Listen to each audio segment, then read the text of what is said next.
What do you mean a system that men set up? Who made rules of war? Men. Humans. What does it have to do with men? Wait, hold on. Just to be clear. So if most people in power are men, but that only represents 0.00001% of the population, then men deserve to die in war. Men are only 0.01% of the population. The men in power, the kind of power that you're talking about. How many Russian males are there versus how many Putins are there? Right, but the system is still set up by men, and so you're complaining about a system. How do you know it has to do with because they're men? Because that is they happen to be men. If there was, can I just ask one question? If there was a system that was set up by men and exclusively by men that made men walk into a hole that was going to be to bury them and kill them, right? And they just were walking into there all day. 1 million of them died, but it was set up by men. Would it be unfair? Okay. Is that unfair to men versus women? Is that your argument? Would it be unfair to the men who that was happening to?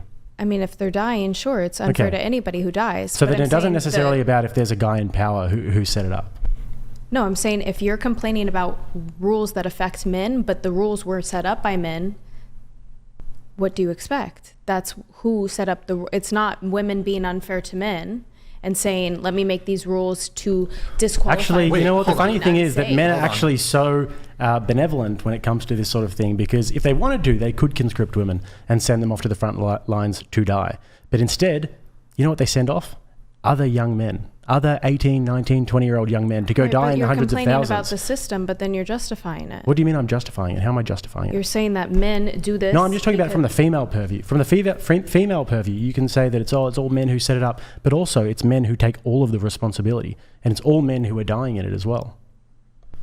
They take all of the responsibility. They have all the duties when it comes to war. Right, but that's the system that we're complaining about 2 minutes ago, and I said, how are you complaining about it if men are the ones that set up the system? Wait, just to be clear, do you think infinitely complex geopolitical conflicts, it all just boils down to, a man happened to be in position of power? Like not. if a bad thing happens, and it happens to be a man who was in a position of power, it's like somehow the men who are negatively impacted by that it's not as severe because a man in position of power. No, that's not what I'm saying. Why don't we also, why do we look at it in that way? Like, what are you trying to communicate by saying, well, who set that system up? Well, because are you victim blaming? No, you're complaining about the system, but I'm saying that men set up that system. So if you're complaining about the system, that's what was set up by men. I mean, this seems like to be a bit of a logical fallacy. What's your point?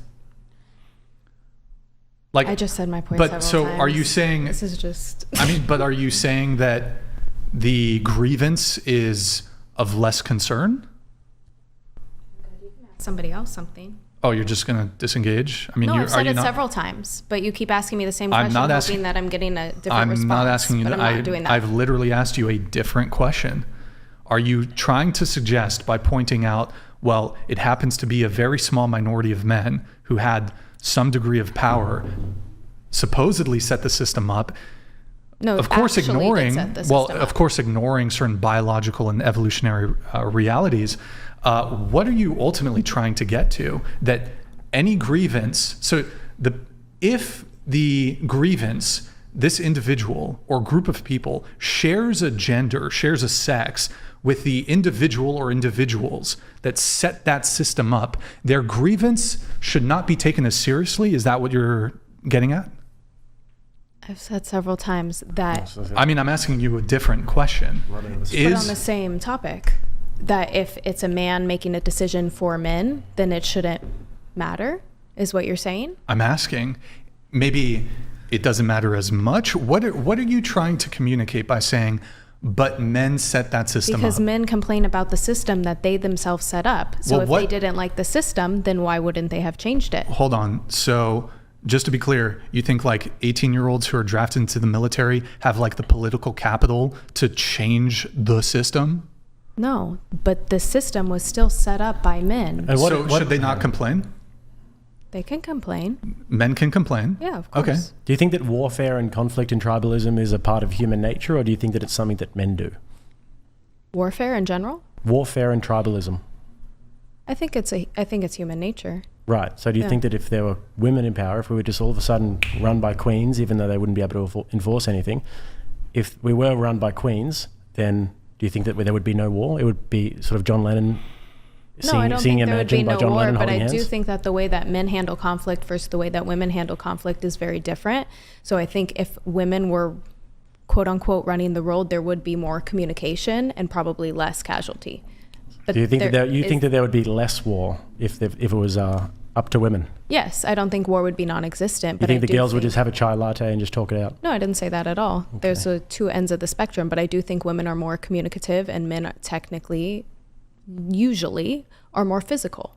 So they handle conflicts more physically. Women usually handle conflicts with emotion and communication.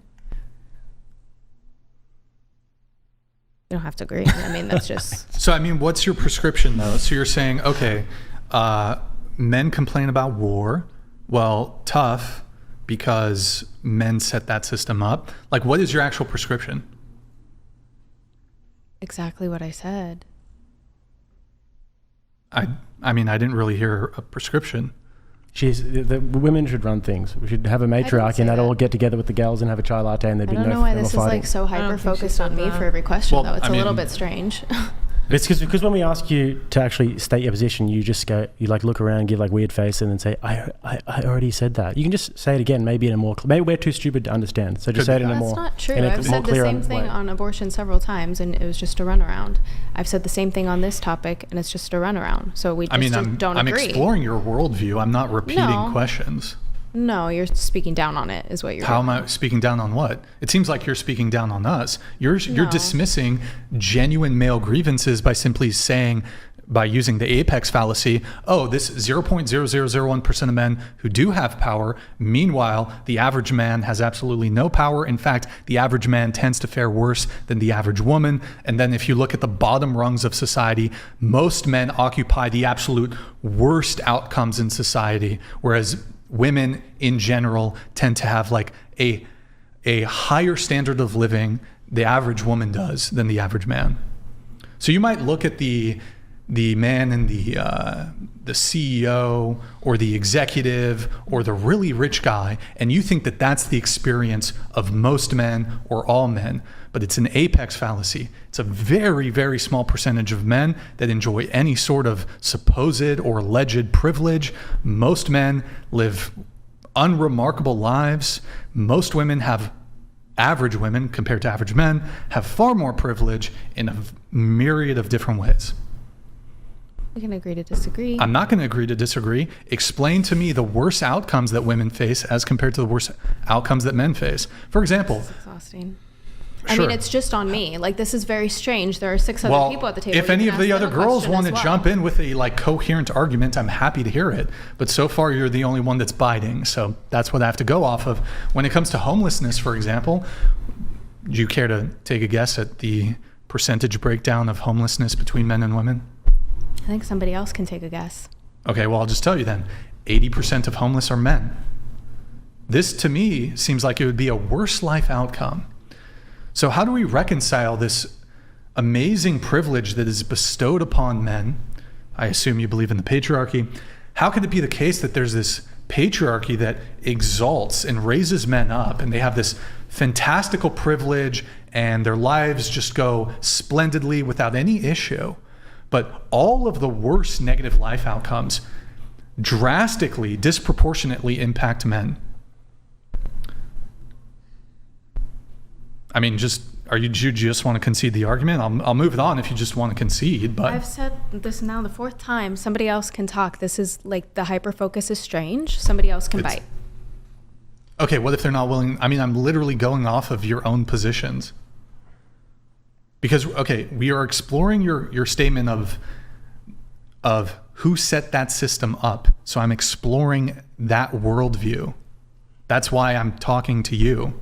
None of the other panelists forwarded that worldview. Is this the like healthy, you know what stonewalling is? Is this what you do in a relationship? No. Oh, okay. All right. I mean, you're doing it live on stream. Like, this is a boundary that I've said several times. Focus on somebody else. I'm literally, agreed to come on like a discussion show. Right, and I've explained my stance several times, and you're asking I'm not asking you to repeat it. I've literally forwarded different questions and positions for you to like either try to rebut or contend with. Can I add something? I'd love that.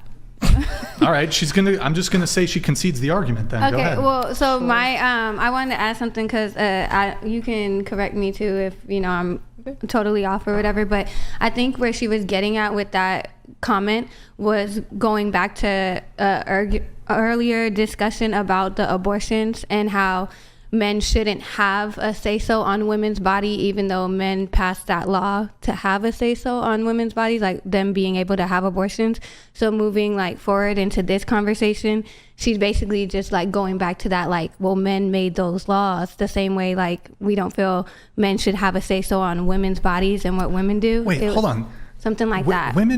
There's a massive amount of conservative women who are part of the electorate, and you have women on the Supreme Court, you have female politicians, senators, etc. Like, would you guys be okay? Like, let's assume, and actually I think there's more women voters than there are male voters. So if the majority of women voted to ban abortion, and if I said, you guys who are pro-choice, if I was like, oh, well, who set up that system?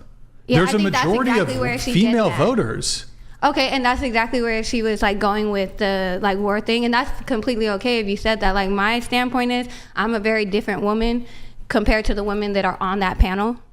Like I'm a minority, I'm younger. Like these are like really old, like you said, like conservative white women who are making, like he said, there's a lot of not two-parent homes in the Black community. It's more known in that community than y'all's and stuff. So like for us, if we know this man is not going to stick around or do this, like, and we're like, oh, okay, I want to have an abortion so I don't raise my kid in a one person household, maybe that's their standpoint. I'm not speaking for myself, but yeah.